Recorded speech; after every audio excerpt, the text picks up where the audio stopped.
Allah di antara kamu adalah orang yang paling takwa di antara kamu, bukan yang paling kaya, bukan yang paling gagah, bukan yang paling hebat. Kalaupun orang kaya mulia, pasti orang kaya yang bertakwa.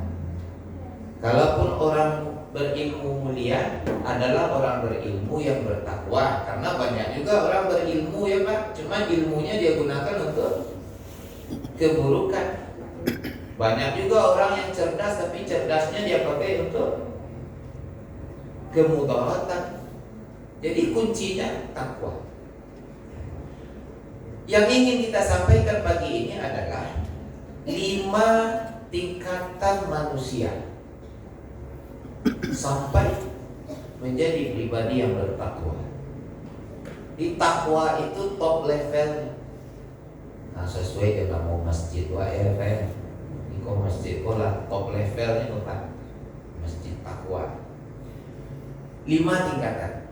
Tingkatan pertama dasar paling bawah disebut muslimin.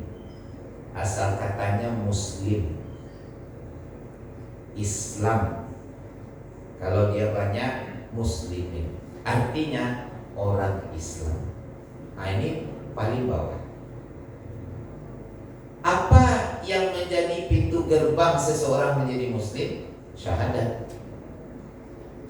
Asalkan dia sudah mengikrarkan, melafazkan, mengakui syahadatain, Allah sebagai ilah, kemudian Nabi Muhammad sebagai Rasul, maka dia disebut muslim. Nah, simpel ini Pak. Negara Indonesia menjadi negara dengan jumlah penduduk muslim terbanyak di dunia. Muslim. Yang lainnya bersyahadat atau mengakui. Iko syahadat baru Pak mengakui. Oh, lu cerita amalnya ya Pak.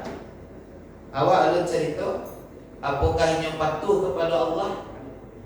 Apakah ini menegakkan sunnah-sunnah Rasulullah? Maka ini menjadi tingkat paling bawah. Dan alhamdulillah kita membaca, kita mendengar jumlah muslim di muka bumi ini terus bertambah. Bahkan di negara-negara yang dulu muslim ini dimarginalkan, dikucilkan, diintimidasi, dikesampingkan, orang jadi semakin penasaran ya Pak. Di negara-negara Eropa, di negara-negara seperti Jepang, itu ketertarikan terhadap Islam malah semakin tinggi. Nah, maka jumlah muslim semakin banyak, tapi muslim orang Islam, pokoknya identitasnya lah Islam, hanyalah bersyahadat. Nah, bahkan setiap pekan itu ada tuh yang mu'alaf. Di masjid-masjid besar itu setiap Jumat itu disaksikan bersama-sama jamaah yang lain, beberapa orang bersyahadat untuk menyatakan keislamannya. Nah, peringkat pertama muslimin. Lalu naik level, peringkat kedua mukminin. Asal katanya mukmin, iman. Kalau muslim dari orang Islam, maka mukmin orang beriman. Ini udah beda ini Pak. Agak khusus. Tingkatnya lebih tinggi dari sekedar Islam saja. Karena dia punya iman.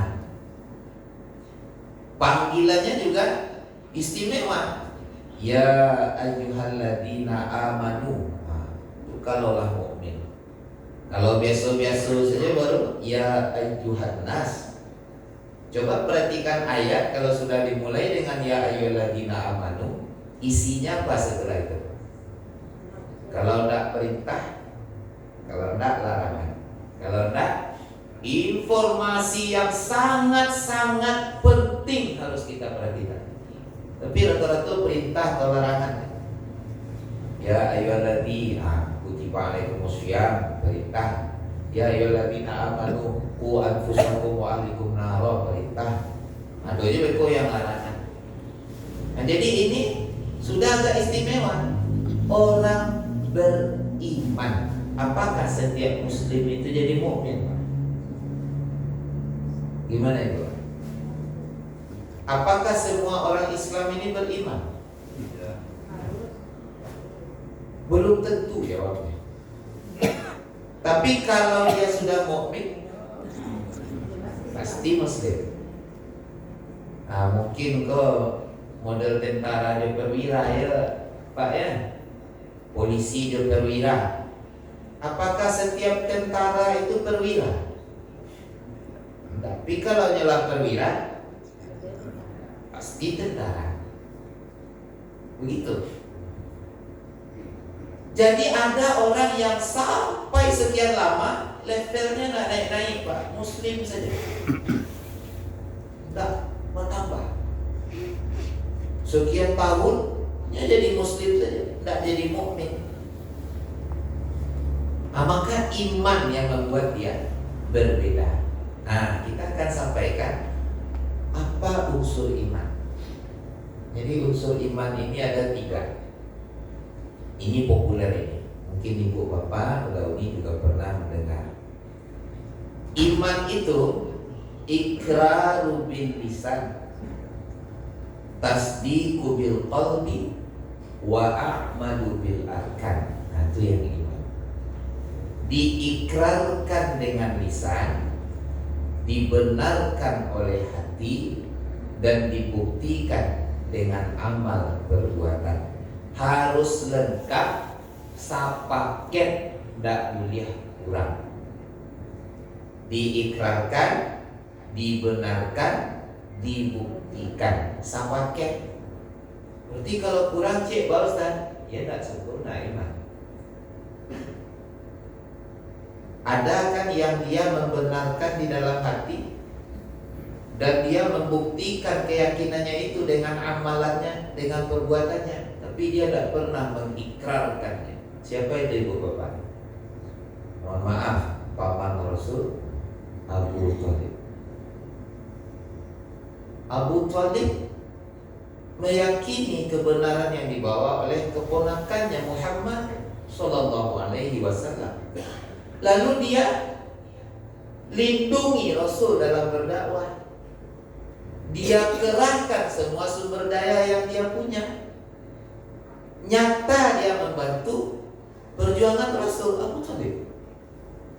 Malah kami pernah sengaja menelaah ibu bapak. Ini biasanya yang disampaikan ketika kajian-kajian Isra Mi'raj.